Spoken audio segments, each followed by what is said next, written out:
Welcome to the Women's Sanctuary, the podcast about tending the soul of women, sisterhood, and the rise of the sacred feminine. I'm your host, Arlia Hoffman.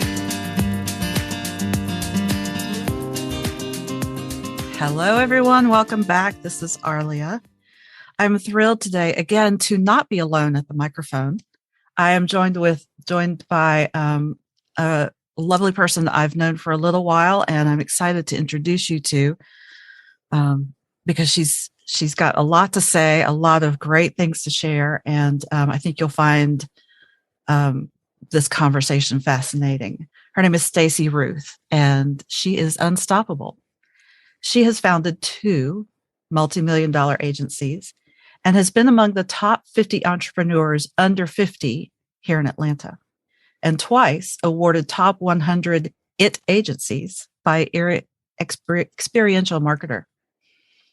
As a novice entrepreneur, she made nearly every business decision mistake. I think we can all relate, even as she was doing things the way things are, quote, supposed to be done. Her businesses survived personal challenges, the fallout of 9/11, deep recessions, as she learned how to tap into her own inner wisdom to make faster, more accurate decisions in order to thrive. Today, she coaches other women CEOs and executives on how to grow their influence and impact with bold confidence and clarity. She's the author of Own Your Own Self. She's the author of Own Your Own Shift. And her latest book, which we're going to be talking about, Inside Out Smart, is about to come out. It will be available April 19th, 2022. Stacey Ruth, welcome to the Women's Sanctuary. I am so excited. I love the work that you're doing, and I can't wait to talk about how all of this connects. Me too. I think, you and I realized early on that we both have similarities in this ability to bridge kind of this inner world and the outer world. You are very, well established in the business and leadership arena. Yes. And clearly you have done an exceptional job of bringing that inner awareness to, the leadership realm, executive leadership, and the business realm. And then also, you and I have this common design eye for how in business we call it, branding, but it's also right. How do you show up in the world? Well, right. But that's a personal brand. Absolutely. Yeah. Absolutely. So, let's start with your new book. Okay. It's called Inside Out Smart. What's it about? Yes. Well, it's really funny because it's exactly about what you were talking about, which is that bridging of the inner and the outer, if you will. And I love that, this is a women's sanctuary because it's really bridging our own inner masculine and feminine, our rational and our intuitive, our IQ and our EQ, our left and our right brain, all of these parts of us that we all have. It's not about women have intuition and men don't, right? It's not about creatives or left brain or right brain, it's all about being able to create that connectivity between our conscious and our unconscious, between our rational and our intuitive, so that we're really using our brains the way they're meant to be used. I don't know if you've heard that. I grew up with this. We only use about 10% of our brain, right? Or 5% of our brain. It varied what people said. That's absolutely false. We are thinking all the time. It's just that. Right. Absolutely. But 95% of it is unconscious. And we make decisions, 10 big decisions, not the habitual ones, but, major decisions we make 10 seconds before we're even consciously aware of it. And all those decisions are emotional.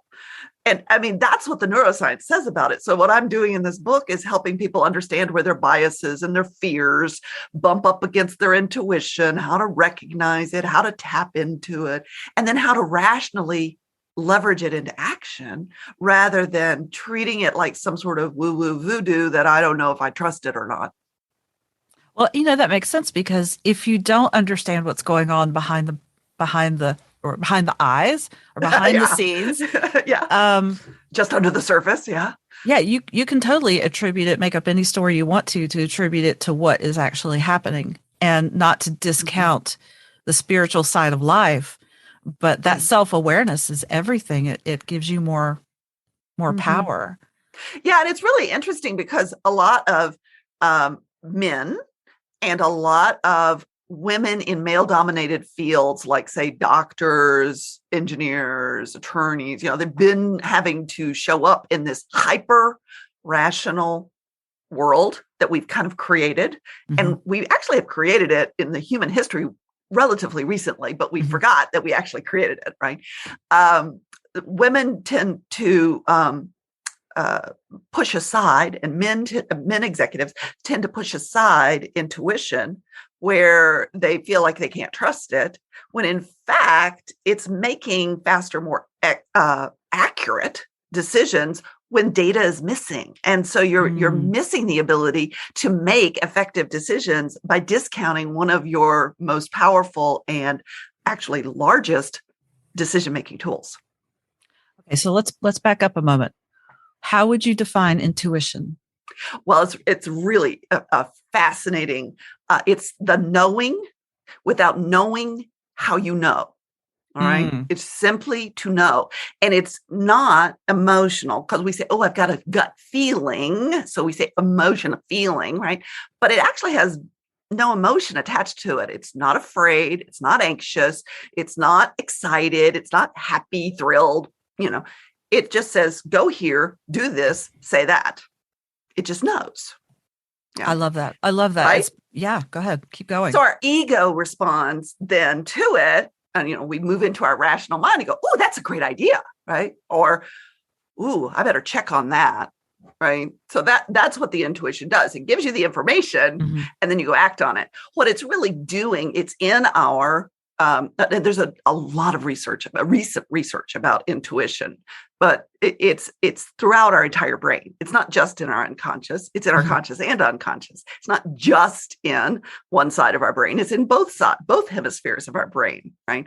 And it has this repository of information and experience that helps it sense patterns and make those decisions. Now, some people like myself, I kind of hinted that I'm a minister, I'm a metaphysical minister. So a lot of people see it, that inner wisdom, as the voice of God within. Yeah. Actually, Albert Einstein tended to speak about it in those terms. He was a huge proponent of intuition, just like Steve Jobs was a huge proponent of intuition. They used it all the time, right? But they saw the rational mind as the servant of intuition, not the other Absolutely. way around. Yeah. Yeah. I mean, I get the sense that well, just like anything unseen, it doesn't need to be pigeonholed, right? It doesn't need to be pigeonholed as woo woo or science. It can be both.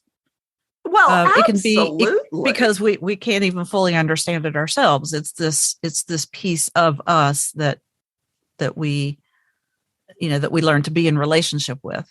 Well, and we're not in relationship. Most of us are not in Right. relationship with it. And so when we're working on a problem and we haven't done the practice of Hmm. building the connectivity between the intuitive mind and the rational mind, it's not reliably visible to us because we don't know whether it's intuition, or I'm just, fantasizing about something, or wishful thinking, or what, right? So we just Exactly. don't know. We don't recognize it. We don't trust it.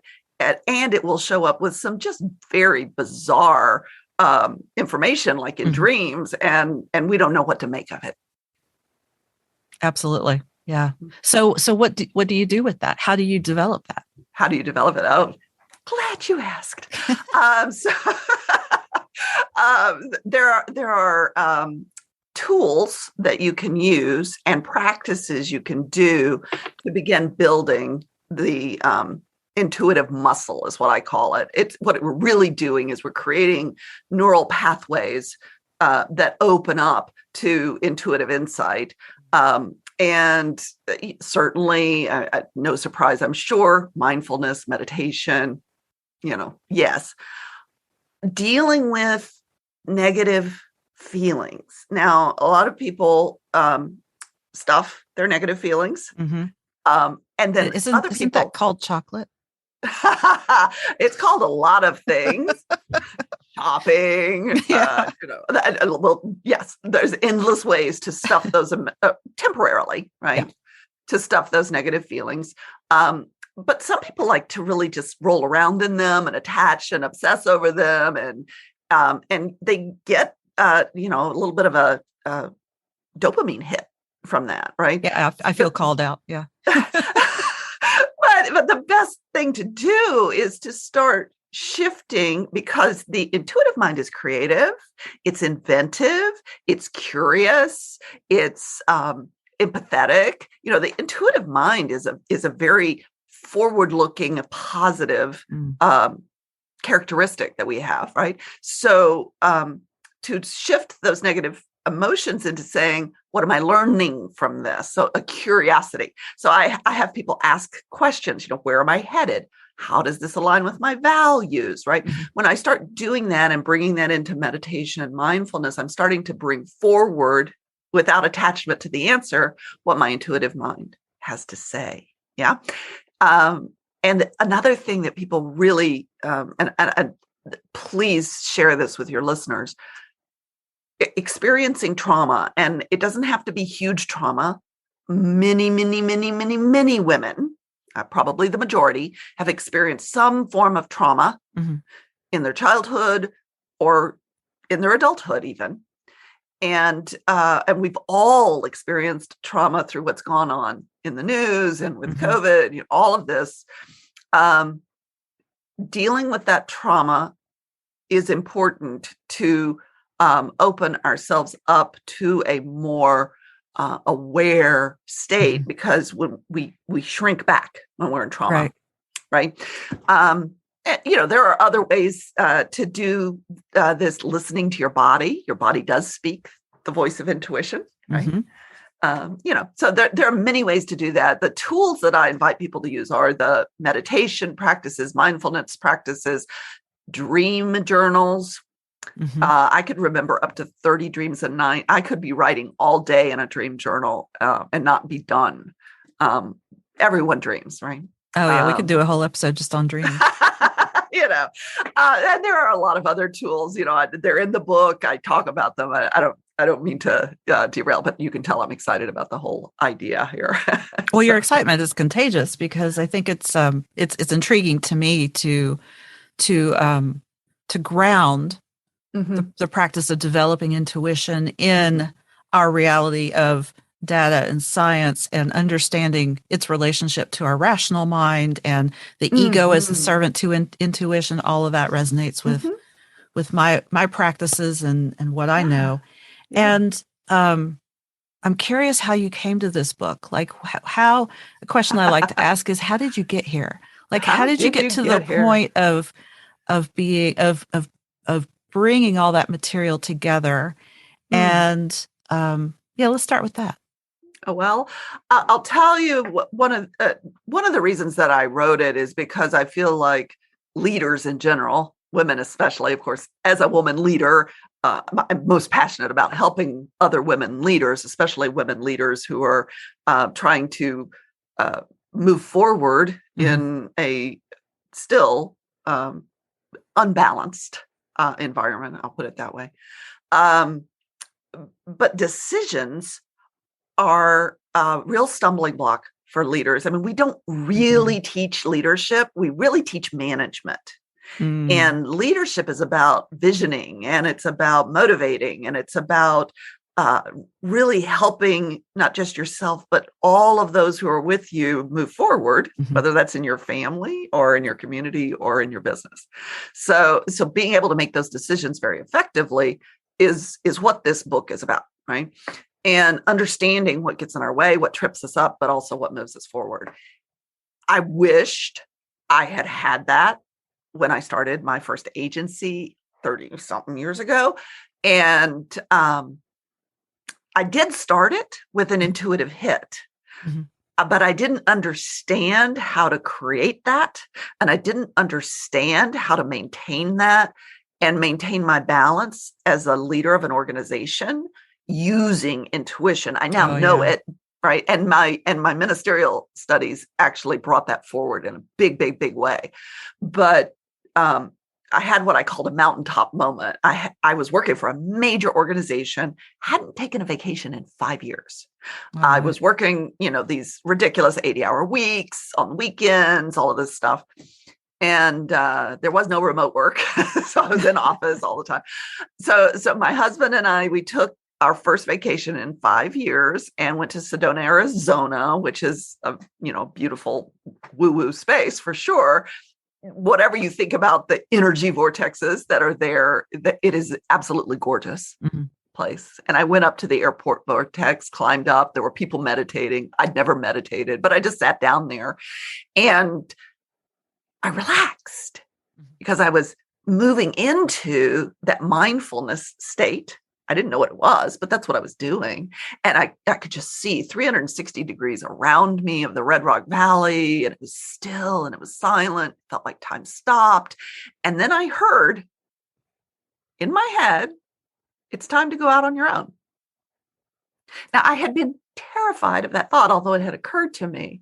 But this just very quiet, unemotional, it's time. And so I came down off the mountain literally and started my business within 30 days. And that was the business that won me top 50 entrepreneurs in Atlanta under 50. And, all of the awards and everything that you heard, that was that agency. But it was not easy because I didn't understand how to maintain that flow state. Yeah. I want to pull something out because you said you came down from the mountain and you started that agency. Mm-hmm. A lot of people wouldn't have been able to execute. How did you get from that moment of knowing to execution? I mean, yes, there's the knowing, right? Just that in your bones that this is the next right step. Mm-hmm. But so much can get in the way. Well, yeah, that 30 days was a pretty in the zone, in the flow. I mean, the hit that I got there sustained me through that 30 days. So what happened when I came back, I'm like, okay, I'm doing it. Now, I will tell you what, my husband was not on board. He was terrified. So I had to do what I did, kind of, I had to fight for it, right? And I named the company the Wow Factory because all the clients at the time were saying, we want that wow, from the agency. And, I went ahead and, branded the business and, I told, my bosses very pleasantly, I'm leaving, and one of them said, bold move. That's now one of my values is boldness. And before I left, they had brought me over $60,000 worth of business before I even opened my doors. So I didn't burn any bridges. And I had work on day one. Love it. And so I feel like, when it says it's time, I don't have to go into a panic mode. I don't have to, I mean, certainly getting $60,000 worth of business made my husband okay. Yeah. It was, but it convinced the bystanders. Totally did, right? But it was a real flow state. Now I quickly got overwhelmed by it and didn't understand the connection between being still, bringing that forward, taking time to reflect.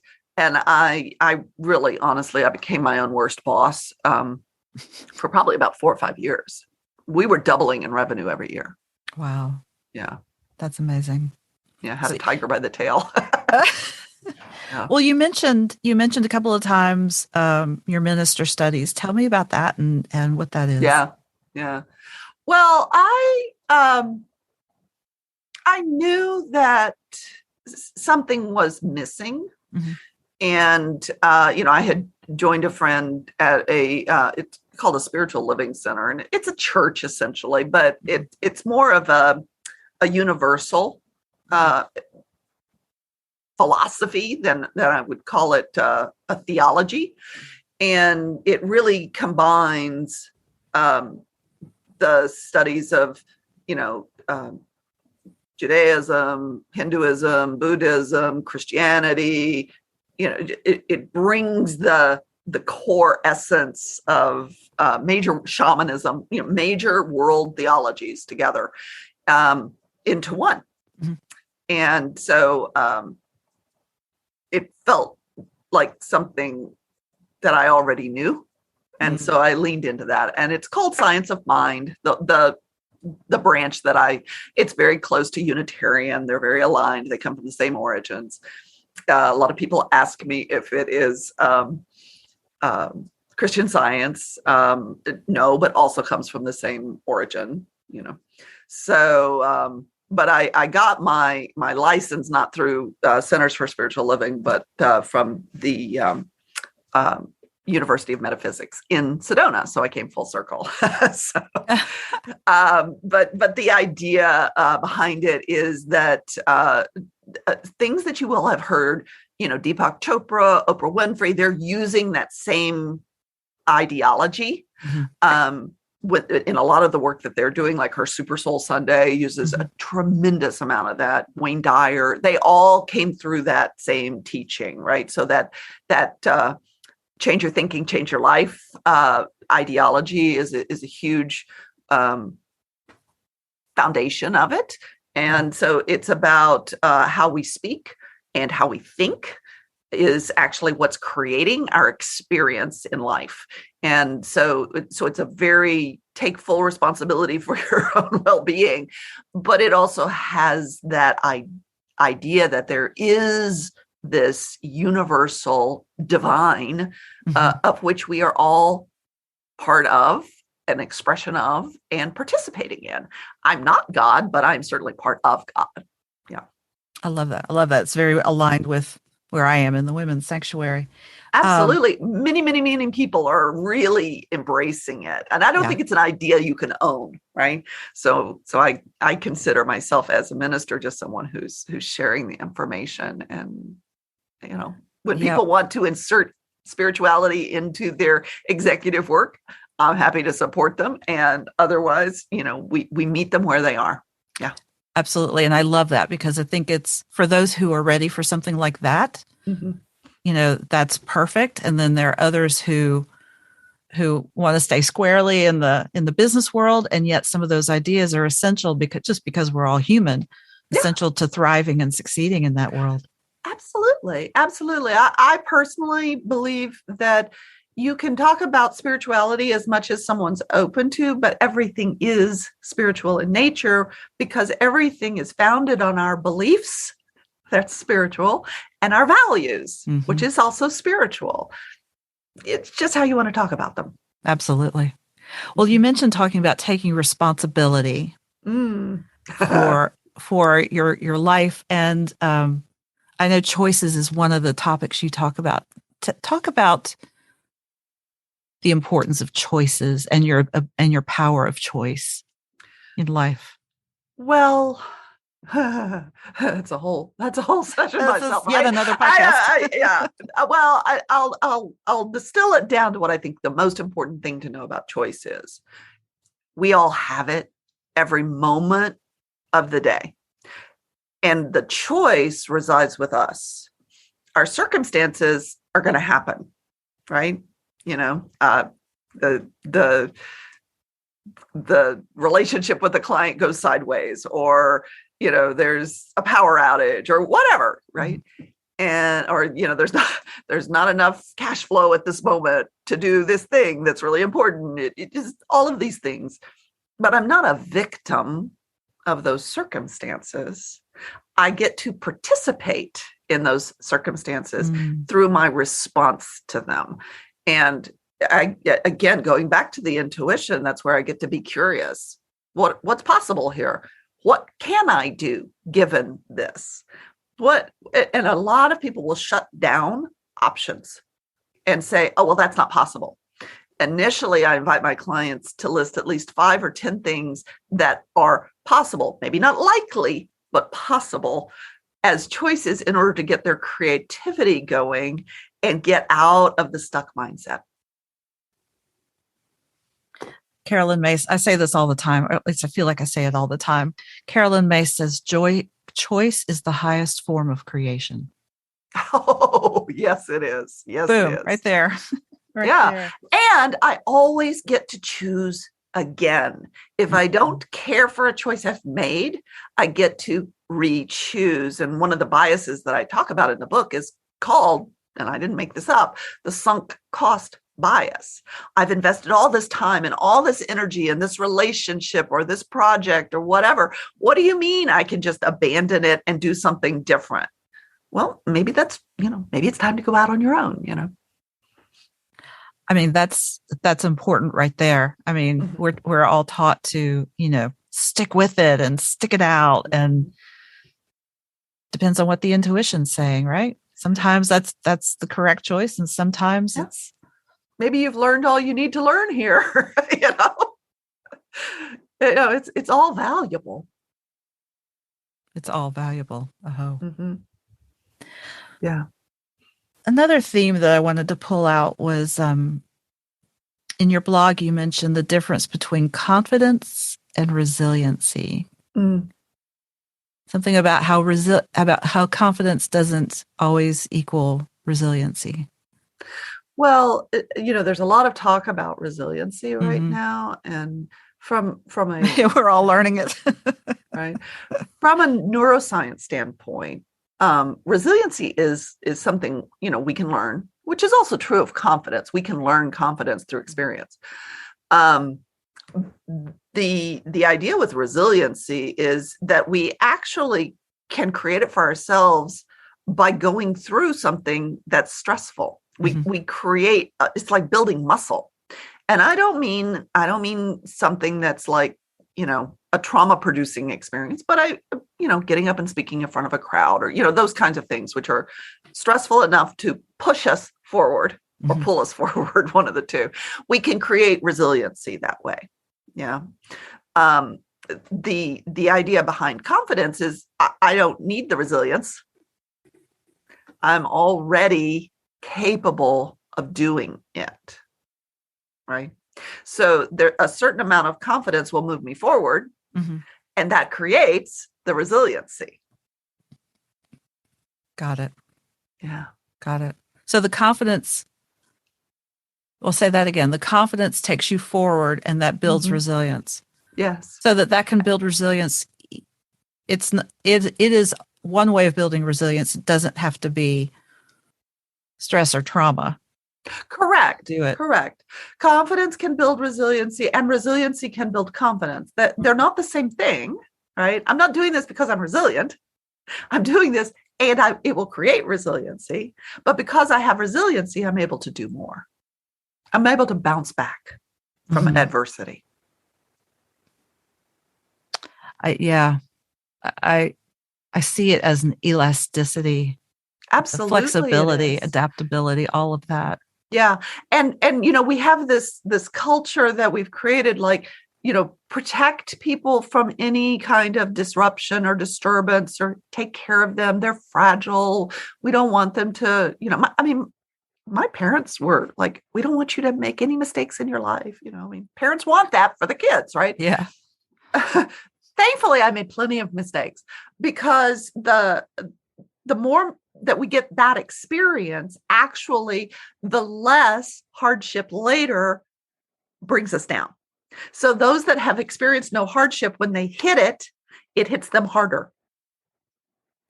Yeah, there's no resiliency to correct help them cope.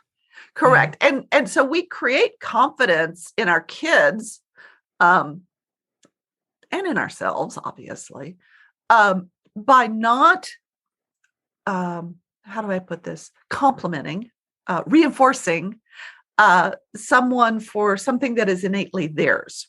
For example, you're so smart, you're so beautiful. That's not as helpful as praising. That's the word I'm looking for. Praising someone for their effort. Wow, you really worked hard on that. See the difference? The process, the progress, the leaning into it. That's what actually builds confidence, because if if I'm relying on my beauty or my innate intelligence to do something, then the minute I hit an obstacle, I don't have anything in my toolkit to pull on to build that. Yeah. Yeah. Well, I mean, that's why I think it's important to praise women leaders for their power and their insight and their empathy and these things which we create, than it is to praise her for being, so smart or so beautiful, right? Yeah. Women leaders need to know that they have the power to create their own confidence and their own resiliency. Absolutely. I mean, and yeah, they need to hear it particularly, but we all need to hear it because we just probably don't hear it enough, right? Correct. We have a culture that doesn't understand that the innate abilities, they're there. That's wonderful. But that we need to teach process and practice far more. And so it's not the test that you memorize the answers on. In other words, right? That's for sure. Yeah. And so intuition feeds that, right? It feeds our process and gives us direction for it. It's right in there with it, because they did a really powerful study on grade school children whom they taught intuitive skills to. Actually did it using riddles. But so they then traced those kids into adulthood. And what they found is because they had those intuitive abilities, which is process-oriented, practice-oriented, they were better at problem solving. They had less aggression and anger. They were more socially engaged, better relationships, and they grew their professional success faster and further than their control group. That's the power of intuition, right? It's not just, hey, let me make a better decision. It's let me have a better life. Absolutely. It comes down to that. It absolutely does create results. I hear you. What I hear in that is this level of self-awareness. Correct. It gives you this kind of inner true north about how to be you. Right. Yeah. In spiritual circles, they call it consciousness.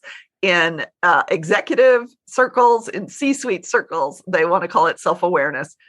They're essentially the same thing. I need to know who I am, what I'm good at, what my skills are, what my strengths, my weaknesses, what I stand for, what I care about. I need to know. And we have a culture that doesn't teach that. So I'm passionate about teaching that. I love that. And thankfully, you and with many others, that's beginning to shift, right? The whole conversation is beginning to shift towards that.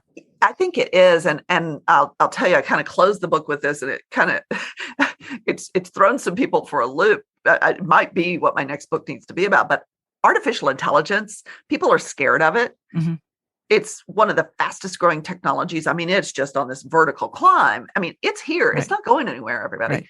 Right? What it's doing, though, is not necessarily putting people out of jobs. I mean, it might initially in some very basic ways, but ultimately what it's doing is it's transforming the kind of work that we as human beings do.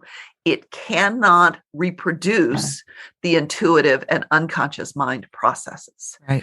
And so therefore, our work becomes more creative, more innovative, more visionary as a species because of artificial intelligence, which can do the rational work.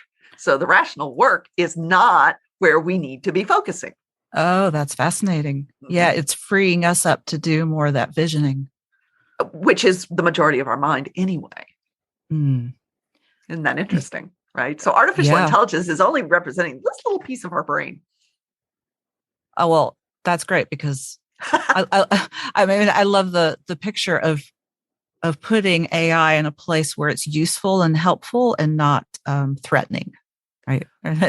or that we are still in control of it. Right. We have to be visionary enough, practice oriented enough, conscious or self-aware enough in order to be able to capture that. Wanted to pull out one more piece, and you said something about the intuition pulling us. Can you say more about that? Because it's a different feeling than maybe the way we're directed by something else. Mm. Well, it definitely is within, right? And a lot of folks that I've talked to, they get intuitive hits, but they're usually protective intuitive hits, right? Like, I think I left the oven on or something, right? So, or I'm afraid I'm going to lose something, right? What, and you get that kind of like prickle, like maybe I should go back and reread that document or something, right? So a lot of people experience intuition in a protective sense. What really is also going on is intuition is about forward movement. It's not about going back and fixing something. It's not about protect and defend. It's about the momentum that moves us into our own personal growth and evolution, in my opinion. Yeah. And, I don't think that there's a lot of research studies about that, but that's what seems to be coming forward, right? Yeah. So that's why I say it pulls us, because it's pulling us forward into our lives. Yeah, I love that. It's the opposite of being pushed, right? Being Correct. pushed towards something that by something that may not really be you, either outside of you or a voice inside of you pushing you towards something which is not actually aligned. Right. But I can feel this sense of the intuition pulling you. It's almost like you coming back from Sedona, like you weren't being forced to do it. You were absolutely, you said you were buoyed by that experience to just do it. Well, it helped me overcome my fear as well. And, often I get from audiences when I'm talking about intuition, I get one or two questions. I don't know how to recognize and trust it. Right. And then the other one is, what do I do with the fear? Well, let's talk about that. What do you do with the fear? Well, the fear is our ego. If intuition says start a business and you're like, I don't know how to do that. That sounds really scary. Where's the money going to come from? Which is basically what my husband was saying. Then what we've done is we've shifted out of intuition and into ego, into the rational mind. And the ego is also about protecting us, right? It just wants us to be safe. Yeah. That's all. And our egos can get damaged. I mean, it's really just our personality. If we didn't have an ego, because it gets a bad rap, right? Our ego is the villain. No, it's really not. And without our ego, we wouldn't even have a personality. We'd be like lobotomized. Truly. So the ego's fine, but when I recognize that I'm experiencing some kind of fear in response to awareness, which is really what intuition is, awareness, right? Then I get to say, wait a minute, let's play a game. Let's get curious. Let's explore not just what could go wrong. And one of the questions that I have people ask to tap their intuition is, what are the obstacles that are possible here, right? Well, what could go wrong? That's okay. We need to look at that because I can't get resiliency if I'm all bogged down in what's not working.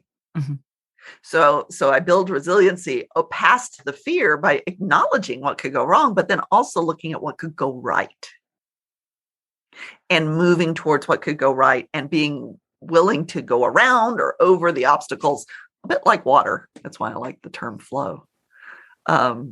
So that I can still follow my intuition and feel like I'm not exposing myself unnecessarily. I love water is such a great metaphor for that. And flowing with it and around the obstacles, you have to see the obstacle to get around it. Right. Absolutely. Absolutely. And I do feel like, unfortunately, because so many women are starting businesses right now, and I've been an entrepreneur for over 30 years, and I see a lot of women starting businesses right now on a wing and a prayer. And ladies, if you're listening to this and you're one of the ones that's like, I'm following my bliss, I want to follow my joy, I want to do my thing, if you build it, they will come. I'm here to tell you, you need a plan B.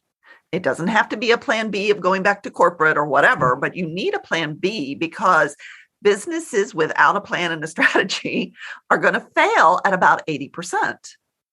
About 80% of the businesses don't have a strategy, and about 80% of them fail. I think there's a correlation there. And so do what you love, but do it by being realistic about what the possible pitfalls are and making sure that you have a safety net built in. Absolutely. Absolutely. The intuition will bring the dream, but somebody's got to execute it, right? In the 3D world with a plan and a strategy. Yes. Absolutely.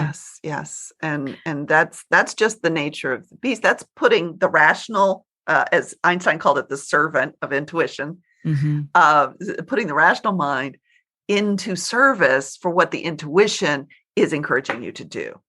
You don't go all in on intuition and think it's just going to carry you. You are responsible for taking the action and owning the choice and the decision that you're making to follow it.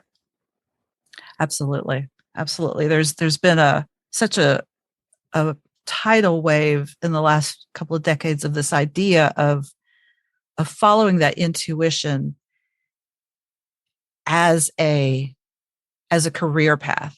Right. The intuition is the career path, right? It is you go into the healing arts and you use your intuition in whatever field you serve people. And there's nothing wrong with that. Yeah, but it's a tool. It's not the path. It's a tool on the path for whatever field. And I love that you're helping entrepreneurs, and particularly women, not only make that distinction, but then continue, build that skill, that inner skill of continue to use that in service to, whatever their work is in the world. Yeah. And it breaks my heart that so many of these folks who are starting new businesses are feeling uncertain. They're feeling a little bit like an imposter, which is, entrepreneurs, about 87% of entrepreneurs experience imposter syndrome. First, only different. That's the ones that are most likely to experience it. And they start looking for someone, and I was totally guilty of this when I started my agency, looking for someone to add credibility and validity to what they're doing. And that's all of these folks that are out there on Facebook, like, I've got the answer, it's funnels. I've got the answer, it's LinkedIn. I've got the answer, it's and they don't have the answer. And approach it with eyes open. You may be able to learn something there, but it's not necessarily your answer. And that's where I really want people to lean more into their intuition and their inner guidance and learn to trust themselves. So would you say that intuition is kind of an antidote to the imposter syndrome? It's part of it. There are a number of things that you can do to overcome imposter syndrome. And one of the first ones is to recognize that you didn't create your own imposter syndrome. It's baked into our culture for any underrepresented community. They found it first in women, but it's not just women. And it's this feeling like I don't have enough credentials. It's not perfect enough, and they'll burn themselves out doing this. And that you see that a lot in entrepreneurs, just complete burnout, trying to do more, better, faster than anybody else because they feel like they are kind of faking it. So maybe they're being pushed by it instead of being pulled by the intuition. Oh, absolutely. I mean, yeah. I have a degree in mathematics, and in the math department, I think it was my junior year there, one of the professors, I mean, this was theoretical mathematics, infinite infinities, like crazy stuff, right? And the professor said to myself and the one other female in a class of 15, women don't belong in the math department. This was 1990. Oh my goodness. And, that's the kind of stuff that you just hear this and you feel like I got to try harder. Right. and you report them to the university, and the university does nothing. And by the way, now he's the dean of the department. What are you going to do? Stop putting it on yourself, because it's not. It's the culture. Yeah. And so what do we do? How do we work with the imposter syndrome? Well, the first thing is to recognize that that's what's going on. Mm-hmm. Again, it's that self-awareness. Mm-hmm. Oh, I do have enough credentials. I am an expert in this area. I do know what I'm talking about, and I don't have to make it perfect. I just need to do the next right thing. Mm-hmm. Helping others, talking about your feelings in safe space, mm-hmm. Learning to speak up. There are a tremendous number of things that we can do to overcome imposter syndrome. On my website, I actually have an imposter syndrome workbook that your listeners may want to check out. And so you can find that at staceyruthsays.com/imposter syndrome workbook. And it's super helpful. Great. Yeah, we'll reference mm-hmm. that in the show notes. Mm-hmm. Well, that's fantastic. I mean, I don't know that any of us ever stopped doing that work with the imposter syndrome. Well, one thing that is very important to differentiate is that it's not just self-doubt. But we all experience self-doubt. Anytime we try something new or we're growing, we're going to experience that discomfort of self-doubt. Imposter syndrome becomes debilitating. And if a leader of a team or an organization has it, they tend to infect the organization with it. And so it's really important to weed it out in the individual leaders and also in the organization as well. That's why it's a cultural thing. And that's something you do. It's something I do. Awesome. Absolutely. Well, tell us about your work with executives. Well, it's funny because, I work with men and women. My focus, my passion, and my specialty is helping women leaders, especially those that are moving from one level to the next. They may be starting a business. They may be really trying to ramp up their promotion and their visibility within a larger organization. And what's been working at, level A isn't going to take them to level B, or they've just been promoted and they're like, okay, wait, this isn't the same game I was winning at, at this other level. Yeah. So I really help them move through that with, decisions, dealing with, oh my gosh, office politics. And now, isolation. Mm-hmm. And so a lot of people are struggling with the isolation. They're feeling out of the loop. And then you've got all of this interpersonal dynamic going on and understanding how to navigate that, and also be able to manage the teams as a leader rather than as a manager. Because if you're managing and the team gets bigger, you're going to be overwhelmed fast. Burnout is a big one right now too. That's great work. That's great work. So this has been such a fascinating conversation. Thank you so much for being here. My pleasure. If our listeners want to get in touch, maybe for some coaching or to ask a question about intuition or anything, how can they get a hold of you?